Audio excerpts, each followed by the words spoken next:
I'm going to talk about something that's quite controversial, and I'm going to ask you to just pause your fingers from moving for a few minutes and listen to what I'm about to say. People often comment around why beautiful women tend to settle for, I would say, mid men, right? This is always the argument. It's like, how did he pull her? The math doesn't math here. When there's an element of where women engage in something called hypergamy. Again, please don't attack me. Let me finish what I'm saying. Simply put, hypergamy is when women date up from where they are, right? Whether that's financially, aka resources, intellect. Women tend to enjoy men who are intellectually a little bit further along than they are.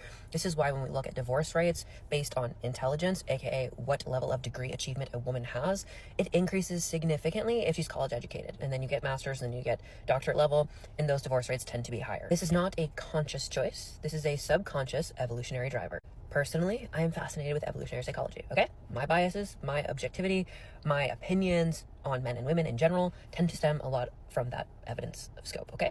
But there also comes a point where you realize that the men, okay, 20%, the Pareto principle, right? 20% of those men are going to fit the demographic of very wealthy, fit, attractive, right? The ones, the chads, as the men groups would say, right? That women are always kind of chasing. And many women will pursue these men with high status because, again, you want security, you want stability, and you want somebody who's above you on an intellectual and resource landscape, okay? But when you've been rode hard and put away wet, aka treated terribly in those relationships, because let's be honest, those men, that 20% of men, get a ton of attention. Women chase men with status. And so they have lots of options. Okay, optionality does not lead to optimality, aka if you are spreading yourself with multiple people, you're not committed to any of them. And eventually, women and men get sick of this shit. So somebody comes along who they may not be overly attracted to, but women also find attractiveness in other domains of men. This is where if you're like a 5 as a dude, but you're really good at something, you're emotionally intelligent, you have depth to you, you'll go from a 5 to like an 8.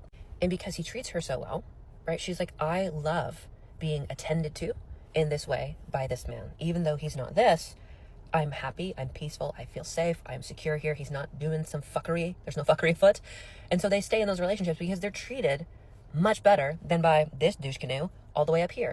So for men, if you are struggling to attract women that you would want to commit to, pay attention to how you're signaling who you are as a man. If you lead with your finances and your status and your following and all this stuff, if she's already been with dudes who've focused on external validation in that way and not on their character, bored, done, red flags, red flags.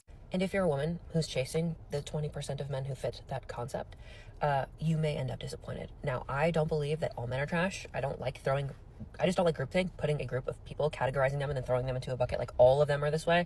I think that shows very low intellectual capacity.